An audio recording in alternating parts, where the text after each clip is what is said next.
Bulan Rajab adalah kesempatan kita lebih memperbanyak lagi mengkaji ilmu-ilmu agama, terutama yang berkenaan dengan mukjizat Nabi sallallahu alaihi wasallam, terutama lagi mukjizat berupa kejadian Isra Mi'raj. Isra Mi'raj adalah mukjizat Nabi yang terbesar setelah mukjizat Al-Quran. Mukjizat itu apa? Muslim harus paham, mukjizat adalah senjata seorang nabi untuk kebenaran kenabian yang dia bawa. Kalau ada orang ingkar kepada Nabi Muhammad sallallahu alaihi wasallam, maka yang menjadi senjata untuk mengalahkan orang itu adalah Al-Quran. Kebenaran Al-Quran, kekuatan Al-Quran, dan keajaiban Al-Quran menjadi senjata Nabi untuk mengalahkan kekufuran dan keingkarannya orang yang kafir dan keingkarannya orang yang mungkir. Jadi mukjizat adalah sesuatu senjata ya, yang datang dari Allah untuk seorang nabi. Kalau Nabi Muhammad sallallahu alaihi wasallam, mukjizatnya paling besar adalah Al-Quran. Kemudian mukjizat yang kedua adalah kejadian Isra Mi'raj. Ini dua mukjizat yang paling besar. Nabi memiliki mukjizat yang sangat banyak, ribuan, bukan hanya ratusan. Nabi memiliki mukjizat ribuan, uluf. Tetapi dari mukjizat itu yang paling besar, dari mukjizat ribuan itu yang paling besar adalah dua. Pertama, mukjizatul Quran, wa hiya baqiyatun ila yaumil qiyamah. Dan kemukjizatan Al-Quran itu langgeng sampai hari kiamat. Yang kedua adalah mukjizat Isra Mi'raj. Ini mukjizat yang terbesar yang kedua. Dan mukjizat Isra Mi'raj sudah terputus dengan wafatnya Nabi. Makna terputus, sudah tidak akan terulang lagi kejadian Isra Mi'raj itu. Walaupun dari segi maknanya, hikmahnya, pelajaran-pelajaran yang ada di dalamnya masih selalu relevan dan selalu aktual. Tapi kejadian Isra Mi'raj itu nggak akan terulang lagi. Makanya disebut itu mukjizah munqati'ah, mukjizat yang sudah terputus. Berbeda dengan Al-Quran. Al-Quran mukjizat yang selalu eksis, selalu menantang. Al-Quran menantang manusia, siapa yang bisa bikin seperti dia. Allah menantang manusia untuk membuat seperti Al-Quran. Sudah 14 abad lebih dan tidak ada yang bisa membuat seperti Al-Quran. Subhanahu azza wa jal. Lalu Allah menurunkan grid, kalau nggak bisa bikin seperti Al-Quran, bikin 10 surat saja. Bi asri suwarin muftarayat. Datangkan dan bikinlah wahai manusia sekalian, barat dan timur, semua pakar suruh kumpul, ditantang oleh Allah untuk membuat 10 surat yang membandingi Al-Quran. Tadinya ditantang untuk membuat Al-Quran, nggak mampu. Allah menurunkan grid, membuat 10 surat seperti Al-Quran, nggak mampu juga. Dan tantangan ini masih berlaku sampai sekarang, karena mukjizat Al-Quran masih berlaku sampai sekarang. Dan tidak ada makhluk satupun yang dimampukan oleh Allah, dan tidak mungkin dimampukan. Lalu Allah menurunkan grid lagi, ditantang 10 surat, gak ada yang bisa tuh manusia. Allah mengatakan, ya udah nggak usah 10 surat, satu surat. Fa'tu bi suratin min mithlih wa in kuntum fi raibin mimma nazzalna ala abdina fa'tu bi suratin min mithlih wad'u syuhada'akum min dunillahi in kuntum shadiqin. Kalau kalian aku tantang membuat Al-Quran seperti Al-Quranku, nggak mampu. Buatlah 10 surat seperti Al-Quran, nggak mampu. Sekarang bikinlah 1 surat saja, nggak mampu juga. Itulah tantangan Al-Quran yang sampai sekarang menjadi tantangan bagi umat manusia. Ini tanda kebesaran dan kebenaran Nabi Muhammad sallallahu alaihi wasallam. Sallu ala Nabi Muhammad. Sallu ala Nabi Muhammad. Sallu ala Nabi Muhammad. Ayyuhal ikhwan, itulah mukjizat Nabi yang terbesar, dan itulah mukjizat satu-satunya yang masih merupakan mukjizat sampai hari kiamat, Al-Quranul Karim. Kemudian yang kedua, mukjizat Isra Mi'raj. Ini mukjizat terbesar, walaupun sudah tidak akan terulang lagi, tapi maknanya, pelajarannya, hikmah-hikmahnya selalu aktual. Karena itu penting di bulan Rajab seorang mukmin membaca buku tentang Isra Mi'raj seperti apa. Dengan tambah ilmu tambah cahaya, dengan tambah ilmu tambah iman, dengan tambah ilmu tambah dia yakin dengan kebenaran Allah dan kebenaran Nabi. Sebab agama ini dipondasikan dengan ilmu, saudara-saudara. Kita sering baca macam-macam hal, berita kita baca semua, kita dengar macam-macam hal, tiap hari kita mungkin 2 jam 3 jam kita dengan HP kita dengar macam-macam berita-berita di bumi, berita-berita yang kadang-kadang ujung-ujungnya kita nyesel waktu kita berlalu tanpa zikir. Berita-berita atau tontonan-tontonan yang kita tonton berjam-jam, kalau kita tahu nilainya waktu-waktu itu, maka kita akan menangis karena melalukannya dalam hal yang tidak manfaat.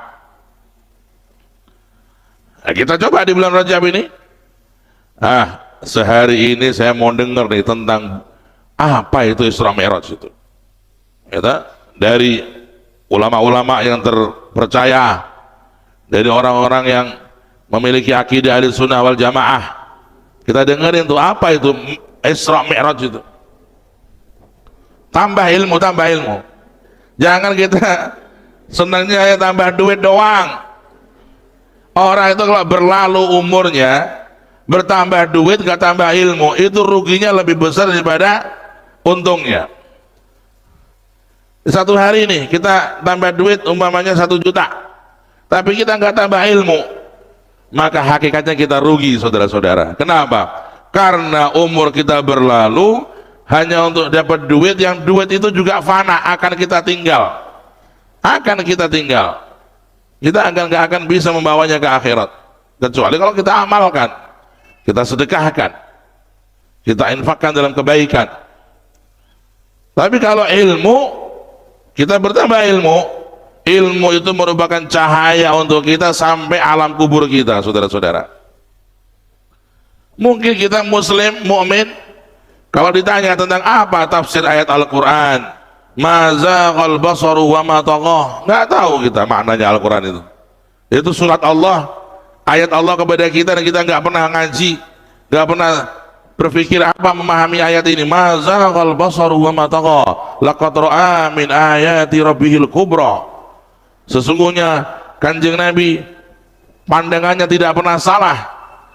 Di malam Isra Mi'raj beliau itu memandang dan melihat tanda-tanda kebesaran Allah. Bagaimana interaksi kita dengan ayat Al-Quran tentang Isra? Subhanalladzi asra bi'abdihi laylan minal masjidil haram minal masjidil aqsa alladzi barakna hawlahu linuriyahu min ayatina innahu huwas sami'ul basir. Satu ayat ini kalau orang yang berilmu luas bisa ditafsirkan, dijabarkan sampai 1 hari full 10 jam nggak selesai, saudara-saudara.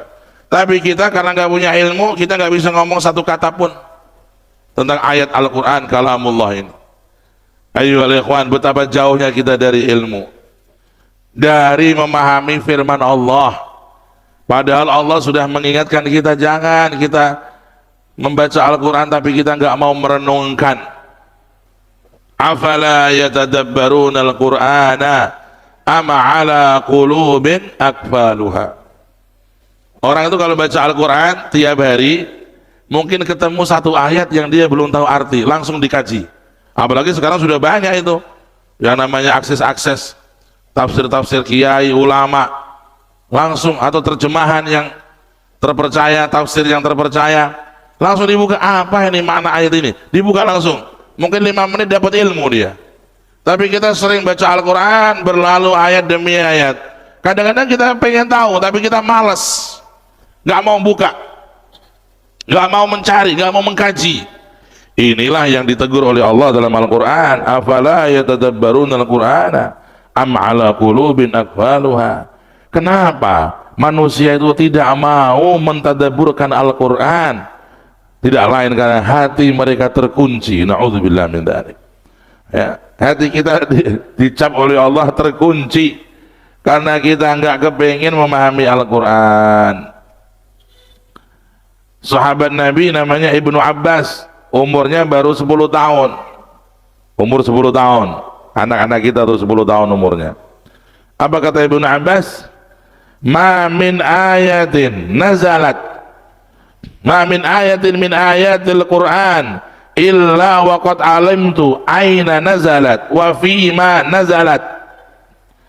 Kata Ibnu Abbas, umurnya 10 tahun Pak, sedoso tahun, ngamir ngake mboten kok 7 doso tahun. Ya, Ibnu Abbas sahabat Nabi umur 10 tahun berkata, tidak ada satu ayat pun dari ayat-ayat Al-Quran kecuali aku sudah tahu di mana ayat itu turunnya dan dalam konteks apa dia diturunkan oleh Allah Ta'ala. Sudah tahu. Kita tidak tahu apa-apa. La ilaha illallah. Maka penting kita bangkit, belajar terus. Jangan sampai kita merasa cukup, merasa sudah berilmu padahal kita belum punya ilmu. La ilaha illallah. Bapak Ibu, di bulan Rajab kumpulin ayat-ayat tentang kebesaran Allah, tentang mukjizat-mukjizat para nabi. Di Al-Quran banyak tuh kisah-kisah mukjizat. Ada mukjizat Nabi Adam, mukjizat Nabi Ibrahim, Nabi Musa, Nabi Isa, dan terutama mukjizat yang berkenaan dengan Isra Mi'raj, mukjizatnya Kanjeng Nabi Muhammad sallallahu alaihi wasallam.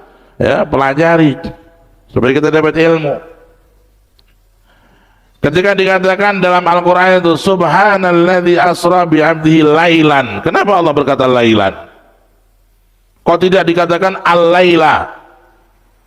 Itu sudah mengandung makna.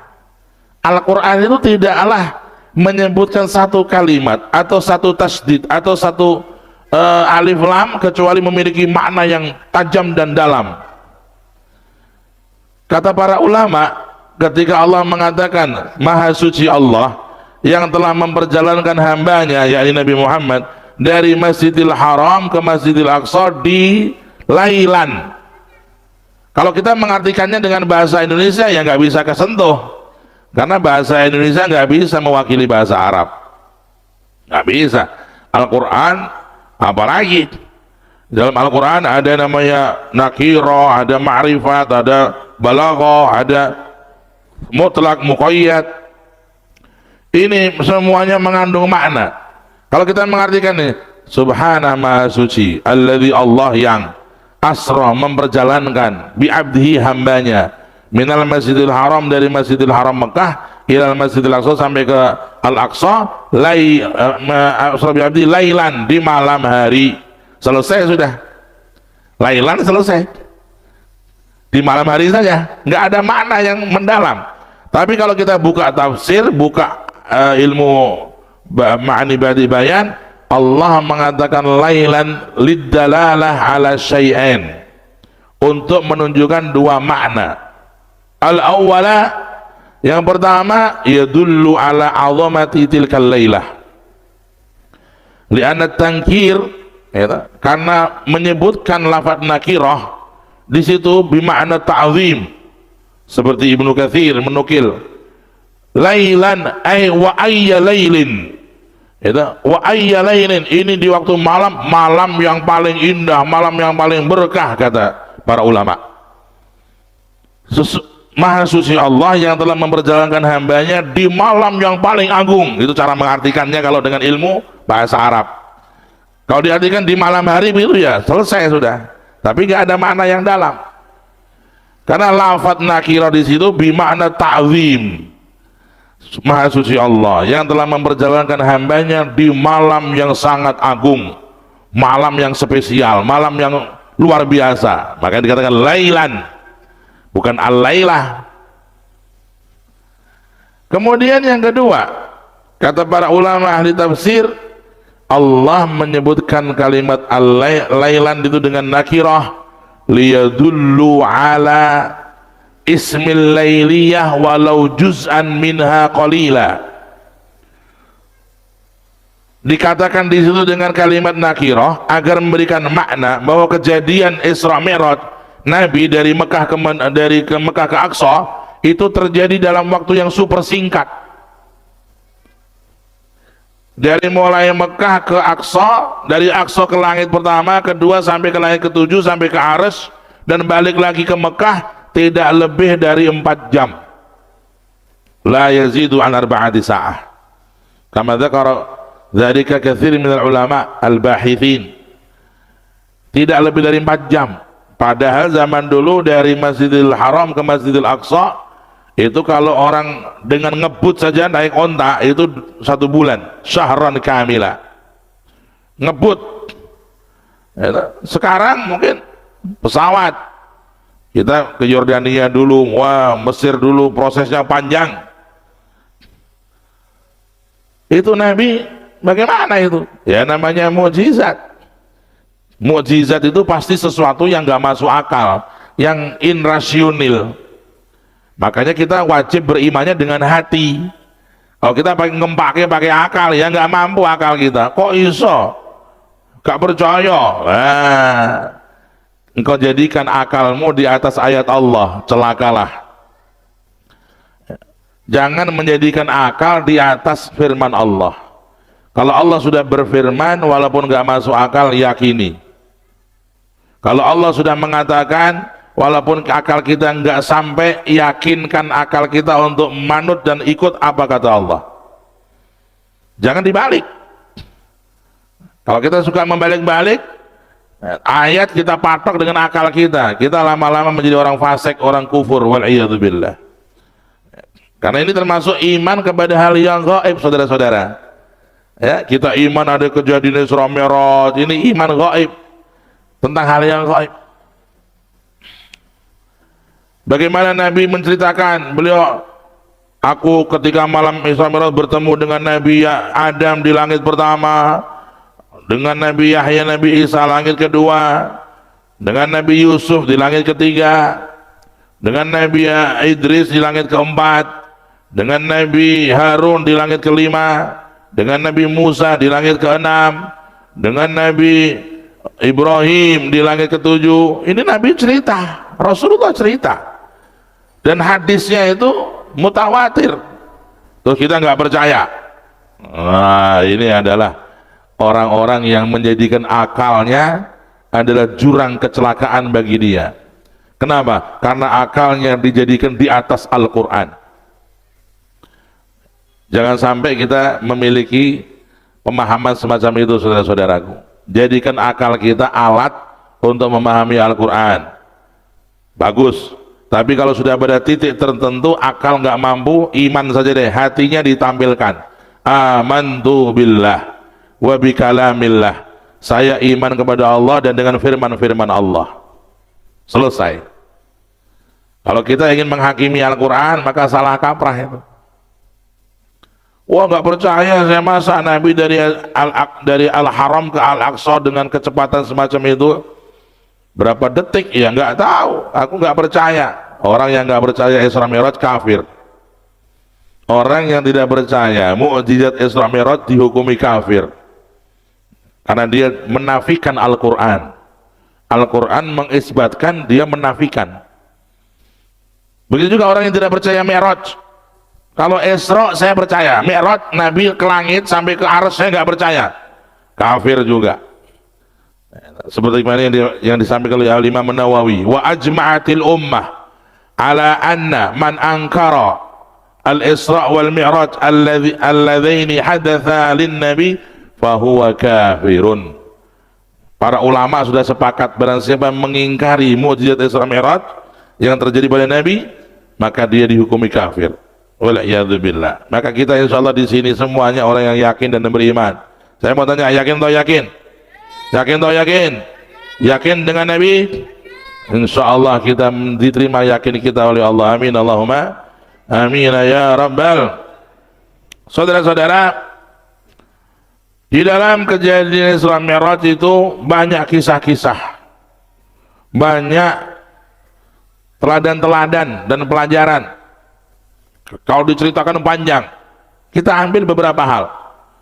Satu, Rasulullah Shallallahu Alaihi Wasallam sebelum mengadakan perjalanan Isra Mi'raj ke langit, itu beliau diajak ke sumur Zam-Zam oleh malaikat Jibril dan dengan dua malaikat lagi yang membantu malaikat Jibril. Lalu Rasulullah itu dioperasi hatinya, dibelah dadanya, dikeluarkan hatinya, dicuci dengan air Zam-Zam, kemudian diisi dengan ilmu dan hikmah. Coba perhatikan, renungkan, kenapa Nabi harus dibuka dulu dadanya, dibersihkan dulu hatinya, diisi dengan ilmu dan hikmah? Limada? Kenapa? Karena segala sesuatu itu perlu persiapan. Apalagi beliau akan diajak melihat hal-hal gaib, melihat hal-hal yang aneh, melihat makhluk-makhluk di alam yang lain. Itu nggak gampang, Pak. Ya, manusia biasa kalau mohon maaf, kadang-kadang ada orang itu ngelihat alam jin umpamanya, takut dia. Ya, bisa ketakutan, bisa trauma. Ya. Mulai juga kita tuh jangan suka kepingin, ya Allah, jadikanlah aku orang yang bisa melihat alam gaib. Ngerti alam gaib tenan malah kayak turu sampean. Ya. Jangan suka minta hal-hal yang aneh-aneh kepada Allah sementara kita nggak mampu untuk bisa melihatnya atau menerimanya. Ya, kalau andai kata kita minta, itu minta Allah dengan disertai selamat. Kalau memang aku layak ya Rabb bisa melihat hal-hal gaib, aku bisa melihat hal-hal yang tidak dilihat oleh orang biasa, maka berikan itu kepada aku dalam kondisi selamat. Tuh, minta kepada Allah selamat. Ya, jangan sampai nanti kita bisa ngelihat alam gaib atau mungkin alam yang lain, tapi kita akhirnya terganggu. Ya, terganggu, nggak bisa nyaman hidup kita. Nggak bisa nyaman kita punya kegiatan dan aktivitas. Pak, Rasulullah begitu, dimandikan dulu hatinya dengan air Zam-Zam. Kenapa dengan air Zam-Zam? Ya karena air yang paling mulia, yang paling agung di muka bumi itu air Zam-Zam. Tidak ada yang bisa mengalahkan air Zam-Zam. Sampai dikatakan air yang ada di telaga Kautsar itu kalah dengan kemuliaan Zam-Zam. Wa afdalul miyahi ma'un qad naba' min baini asabi'in nabiyil muttaba' yalihi Zamzamu fal kautsar fanilu misra thumma baqil anhar. Semulia-mulia air adalah air yang keluar dari jari Nabi. Nabi pernah keluar mukjizatnya, dari jari-jari beliau keluar air, menyumber seperti sumber mata air. Untuk wudhu ribuan sahabat bisa. Allahumma shalli ala Muhammad. Itu sebaik-baik air. Tapi setelah itu air yang paling mulia adalah air Zam-Zam. Air Zam-Zam. Air Zam-Zam itu satu, dia mengenyangkan bagi orang yang lapar. Ta'amu tu'min. Yang kedua, air Zam-Zam itu syifa'u suqmin, mengobati semua penyakit. Mau penyakit fisik, mau penyakit non fisik. Ada orang kesantet di Banyuwangi, ada jamaah umrah kesantet, perutnya belenduk, terapi Zam-Zam hilang santetnya. Harus yakin Nabi yang mengatakan, maka kita ragu-ragu. Nah, ya, kata Nabi itu, ma'u Zam-Zam syifa'u suqmin wa tu'amu tu'min.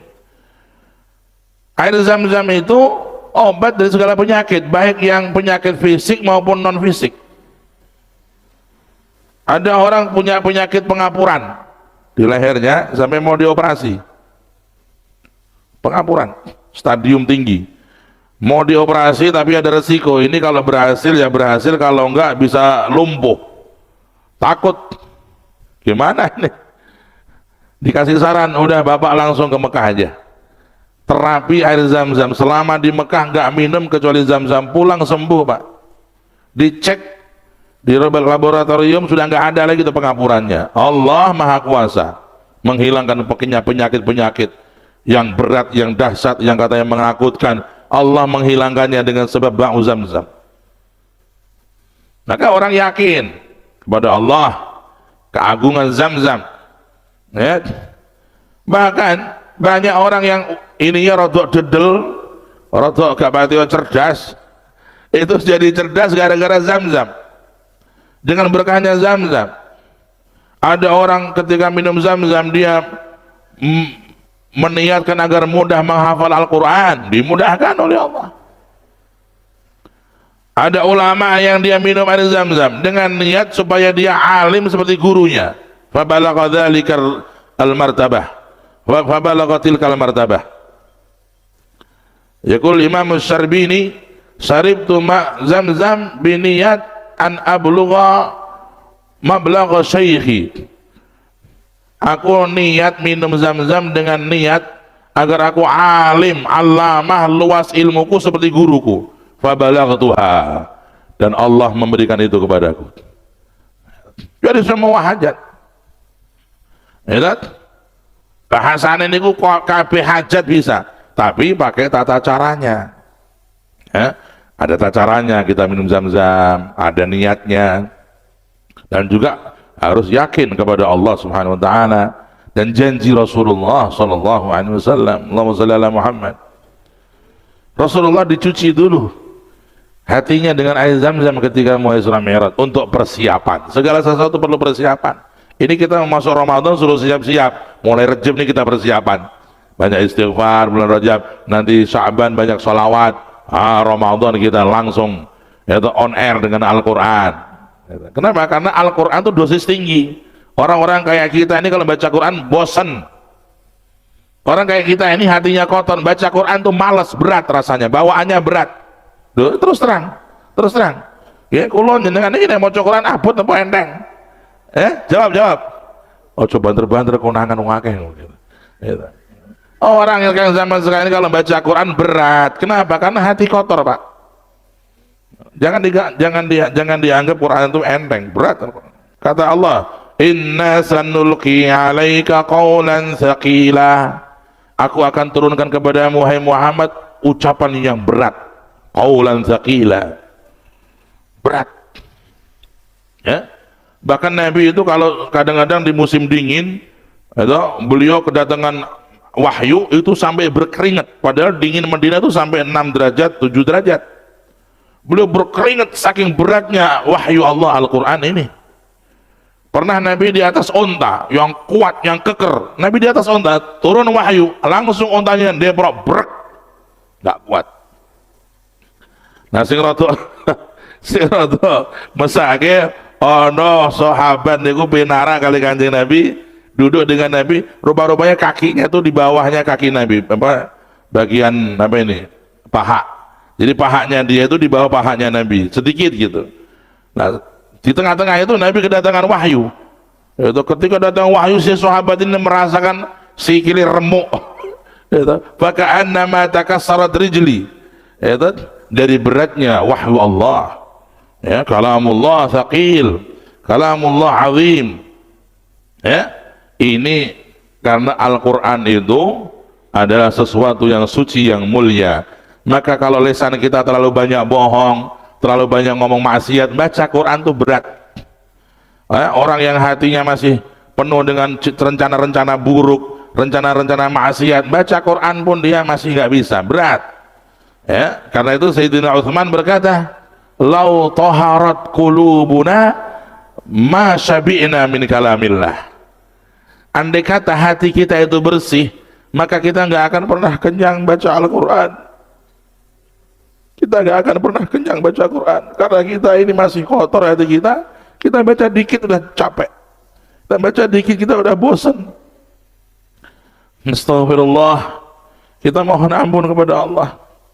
Jangan sampai kita menjadi orang-orang yang akibat hati kotor akhirnya baca Quran kita bosan, baca Quran kita udah, bahkan ada orang dihalangi dari Al-Quran sampai 1 minggu nggak baca. Tidak lainnya adalah mahrum, kita dihalangi. Bukan ketika nggak mau, karena memang Qurannya yang nggak mau. Ini yang paling kita khawatirkan. Kalau kita sampai 1 bulan apalagi, wal'iyadzubillah, ini sudah melampaui batas. Ayyuhal jamaah, wahai para jamaah sekalian rahimakumullah. Ya, jadi Al-Quran adalah kalamullah yang agung, kalamullah yang azim.